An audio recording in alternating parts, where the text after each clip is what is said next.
외신 보도에 따르면 중국의 한 인기 포털 사이트가 코로나19 치료제 효과에 의문을 제기했다가 당국의 검열 대상이 됐다라고 보도했습니다. 21일 홍콩 사우스 차이나 모닝포스트에 따르면 최근 중국 의료 포털 사이트인 딩샹위안의 SNS 계정이 갑자기 정지됐다라고 했는데요. 딩샹위안은 최근 중국 당국이 코로나19 치료제로 밀고 있는 레나칭원의 효과에 의문을 제기하는 글을 올렸다가 이 같은 제재를 당한 것으로 알려졌습니다.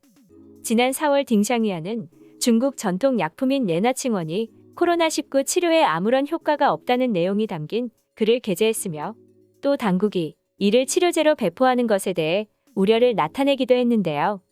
이에 SCMP는 당국이 구체적인 이유를 밝히지 않았지만 딩샹위안이 레나칭원의 효과에 의문을 제기한 것과 연결하는 의심의 눈초리가 많아지고 있다고 말했습니다.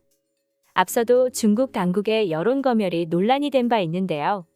지난 5월엔 중국 정부의 고강도 방역 정책인 제로 코로나를 비판한 경제 전문가들의 SNS 계정이 연이어 차단되는 일이 있었습니다.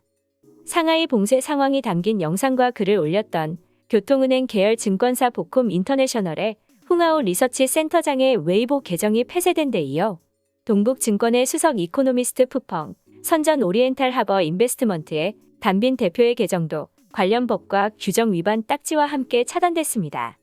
중국의 제로 코로나 정책에 의문을 제기했던 한 교수는 뉴스 앱 타오타오에서의 댓글 작성 기능이 정지됐으며 중국 부동산 재벌 완다그룹 왕젠닌 회장의 외동아들인 왕스충은 팔로워 4천만 명에 이르는 웨이보 계정을 삭제당했습니다. 그는 코로나 치료제 레나칭원의 효과와 상하이 방역 정책 등에 의문을 제기하는 글을 올렸다가 이러한 제재를 당한 것으로 알려졌는데요. 이 가운데 최근 중국 정부가 빅테크 기업의 알고리즘 장악에 나섰다는 보도가 나오면서 중국 내 인터넷 검열은 한층 더 강화될 것으로 보입니다. 지난 12일 중국 인터넷 감독 기구인 국가사이버정보판공실은 인터넷 정보 서비스 알고리즘 추천 관리 규정에 근거해 당국의 알고리즘을 등록한 기업 30곳의 명단을 공개했습니다.